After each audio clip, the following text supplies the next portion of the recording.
আসসালামু আলাইকুম রহমতুল্লাহ। দেশ ও দেশের বাইরে যে যেখান থেকে ভিডিও দেখছেন সবাইকে শামীম হোমিওর পক্ষ থেকে আন্তরিক প্রীতি ও শুভেচ্ছা জানাচ্ছি। আশা করি সবাই অনেক ভালো আছেন, সুস্থ আছেন। আলহামদুলিল্লাহ আমি অনেক ভালো আছি। বন্ধুরা, আজকে সালফারের ২১তম পার্ট আলোচনা করব। সালফার নিয়ে ধারাবাহিক আলোচনা চলতেছিল। এই ধারাবাহিক আলোচনা আজকে ২১তম পার্ট। এখানে আপনাদের সাথে আজকে যে বিষয়টি শেয়ার করব সেটা হলো সালফারের ১ম শ্রেণীর মানসিক লক্ষণ। অর্থাৎ সালফারের মানসিক লক্ষণ রয়েছে। মানসিক লক্ষণে ১ম শ্রেণীর মানসিক লক্ষণ রয়েছে, ২য় শ্রেণীর মানসিক লক্ষণ রয়েছে এবং ৩য় শ্রেণীরও মানসিক লক্ষণ রয়েছে। আজকে সালফারের ১ম শ্রেণীর যে মানসিক লক্ষণ সে বিষয়টি আপনাদের সাথে শেয়ার করব। আমরা সবাই জানি মানসিক লক্ষণ হোমিওপ্যাথি চিকিৎসাতে খুবই গুরুত্বপূর্ণ একটি অংশ, যার মাধ্যমে আমরা সঠিক মেডিসিন সিলেকশন করতে পারি এবং প্রত্যেকটা মেডিসিনে যদি রোগ লক্ষণ যতই সিলেকশন করি, যদি মানসিক লক্ষণ ভালোভাবে সিলেকশন না করি তাহলে কিন্তু মেডিসিনটি সঠিকভাবে সিলেকশন হয় না এবং দেখা যায় মেডিসিন প্রয়োগ করার পরে কিন্তু তেমন একটি রেজাল্ট আসে না। সুতরাং মানসিক লক্ষণটা কিন্তু খুবই গুরুত্বপূর্ণ একটি অংশ। মানসিক লক্ষণ নিয়ে মানসিক লক্ষণের গুরুত্ব নিয়ে আমি একটি ভিডিও আপলোড করেছি, সেটি ইনশাল্লাহ দেখে নেবেন। এখানে মানসিক লক্ষণ কি, কেন এবং হোমিওপ্যাথিতে এর গুরুত্ব কতটুকু সে বিষয়টি নিয়ে বিস্তারে আলোচনা করেছি। তো চলুন মূল আলোচনায়। এখানে দেওয়া রয়েছে হলো মেন্টাল রেমেডিস, অর্থাৎ এখানে নর্মালি ভাবে যতগুলো মেডিসিন রয়েছে এই মেডিসিনগুলো মানসিক রোগের উপরে খুব ভালো কাজ করে। অর্থাৎ মেন্টাল যদি কোনো সিমটম থেকে থাকে, মেন্টাল সিমটমের উপরে এই মেডিসিনগুলো খুবই চমৎকার রেজাল্ট দিয়ে থাকে।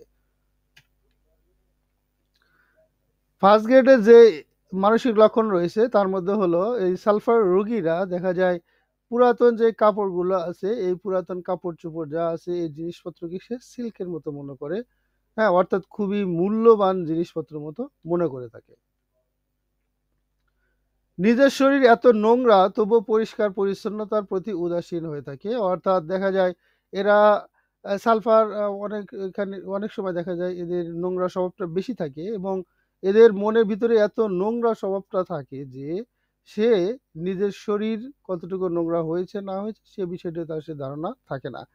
আমি আপনাদের এখানে মানসিক লক্ষণের কেন নিয়ে একটি ভিডিও করেছি। অর্থাৎ যেমন নোংরা কেন, নোংরা কাপড় চোপড় পরে কেন, হ্যাঁ, এরা পরিষ্কার হতে চায় না কেন, অর্থাৎ অনেক ধরনের কেনর উত্তরগুলো নিয়ে আমি একটি ভিডিও আপলোড করেছি। সেই ভিডিওটি দেখে আসবেন। সেখানে যেমন এদের সালফার রোগীরা পরিষ্কার থাকে না কেন, এরা নোংরা স্বভাব থাকে কেন, তারপরে এর মানে এই পুরাতন কাপড়-চোপড় এদের কাছে সিল্কের মতো মনে হয় কেন? এরকমভাবে অনেকগুলো কেনর প্রশ্নের উত্তর দেওয়ার চেষ্টা করেছি। সেই ভিডিওটি আপনারা দেখে আসবেন।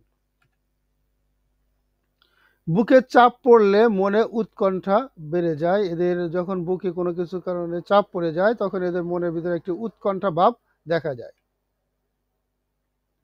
উদ্বেগ চাপা পড়া হতে মস্তিষ্ক বিকৃতি, অর্থাৎ যদি এদের শরীরে কখনো কোনো সময় চর্মরোগ দেখা দেয় আর এই চর্মরোগ যদি কোনো কারণে চাপা পড়ে থাকে, এই চাপা পড়ার পরে গিয়ে দেখা যায় এদের মস্তিষ্কে বিকৃতি দেখা দেয়।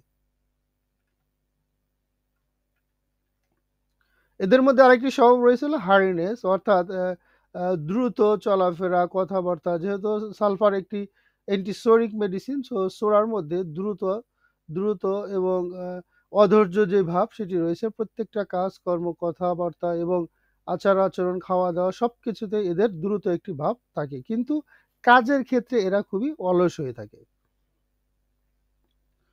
সালফার রোগী অর্থাৎ রাগের যতগুলো অংশ রয়েছে, যেমন অ্যাঙ্গার রয়েছে, ইরিটেবিলিটি রয়েছে, এরপর হলো রেজ রয়েছে, হ্যাঁ? অর্থাৎ রাগের যতগুলো অধ্যায় রয়েছে প্রত্যেকটা অধ্যায়ে কিন্তু সালফার খুব ভালো ধরনের আ লক্ষণকে কভার করে থাকে। অর্থাৎ ফার্স্ট গ্রেডে কিন্তু অবস্থান করে থাকে। বিশেষ করে রাগের ক্ষেত্রে, হ্যাঁ? এবং উত্তেজনাপূর্ণ ক্ষেত্রে, তারপরে ঝগড়াঝাটির ক্ষেত্রে, মাগলা পাগলামির ক্ষেত্রে এবং এদের ভিতরে একটি হলো, অর্থাৎ এক কথায় বলা হয় যাকে একগুঁয়ে বলা হয়, ঘাওড়া বলা হয়।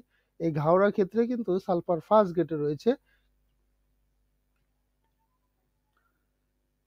পুরাতন নোংরা কাপড়ের প্রতি মানসিক দুর্বলতা, অর্থাৎ পুরাতন কাপড়-চোপড়ের প্রতি তারা খুবই মানসিক একটি দুর্বলতা থাকে। অর্থাৎ আমরা দেখা যায় অনেক সময় রাস্তায় বের হলে দেখা যায় অনেক পাগল রয়েছে। রাস্তায় যা পায় ময়লাযুক্ত কাপড়, পুরাতন কাপড় যেটাই পাক সেটাই সে নিয়ে তার একটি ব্যাগ থাকে সেই ব্যাগের ভিতরে সে এ তুলে রাখে। অথবা যদি কোনো পড়ার মতো হয় সেই কাপড়টা কিন্তু পরে ফেলে। অর্থাৎ দেখা যায় এই কাপড়টা কেউ পরেও না বা এটাকে ফেলে দেয় ডাস্টবিনে। সে এই কাপড়-চোপড় সে পড়তে খুবই পছন্দ করে। এ ছিল সালফারের ফার্স্ট গ্রেডের কিছু লক্ষণ। সেগুলো আপনাদের দেখানোর চেষ্টা করেছি। পরবর্তীতে অন্য বিষয় নিয়ে আপনার সামনে উপস্থিত হব। সে পর্যন্ত সবাই ভালো থাকবেন, সুস্থ থাকবেন। শামীম হোমি হলের সাথেই থাকবেন। আজ বিদায় নিচ্ছি। আসসালামু আলাইকুম ওয়া রাহমাতুল্লাহি ওয়া বারাকাতুহু।